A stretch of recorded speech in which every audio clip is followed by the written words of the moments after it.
నేను ఏమి చేసినా మీకు నేను మభ్యపెట్టను, అబద్ధాలు చెప్పను. నాకు చేతనైనది చేస్తాను, నిలబడగలిగేది మీకు చెప్పే చేస్తాను. ఒక ట్యాక్స్ బెనిఫిట్స్ వల్ల చాలా పరిశ్రమలు, చాలా ఉద్యోగాలు, ఇన్ని ఆశ చూపించారు. ఈ రోజున మన విద్యా సంస్థల్లో, విద్యాలయాల్లో కూడా మనం ఇక్కడ ఎగ్జామ్స్ రాసిన విడిపోవటం వల్ల క్వాలిటీ ఎడ్యుకేషన్ సెంటర్స్ మనకు లేవు, అన్ని హైదరాబాద్కి వెళ్ళిపోయినాయి, తెలంగాణకి వెళ్ళిపోయినాయి.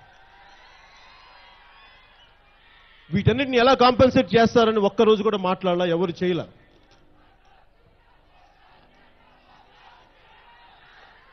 అలాగా ఇవన్నీ చూస్తున్నప్పుడు ఎంతకాలం నేను కూడా కామ్గా ఉండగలను?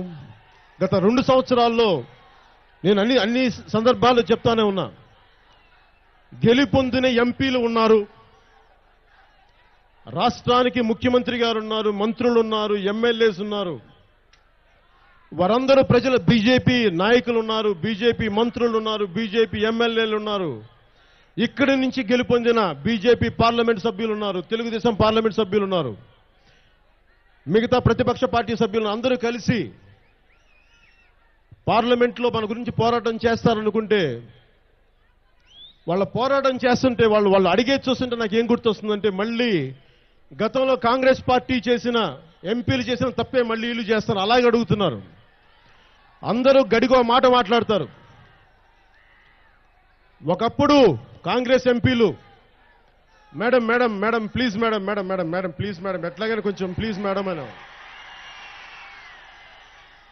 ఇప్పుడు ఎంపీలు ఏమన్నారు? కరెంట్ ఎంపీలు sir sir please sir please ఎలాగైనా స్పెషల్ స్టేటస్ ఇవ్వండి sir please sir sir please sir అన్నారు.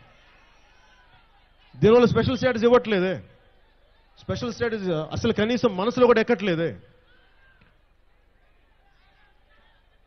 ఏనుగు మీద వర్షం పడ్డట్టుగా కేంద్రం ఏ స్పందన లేనప్పుడు నేను చెప్పాను, మన ఏప్రిల్లో ట్వీట్ చేశాను,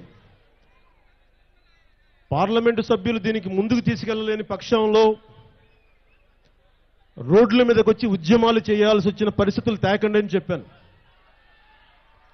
కానీ ఈ రోజున జనసేన పార్టీ స్పెషల్ స్టేటస్ని డిమాండ్ని కేంద్రంకి వినిపించేలాగా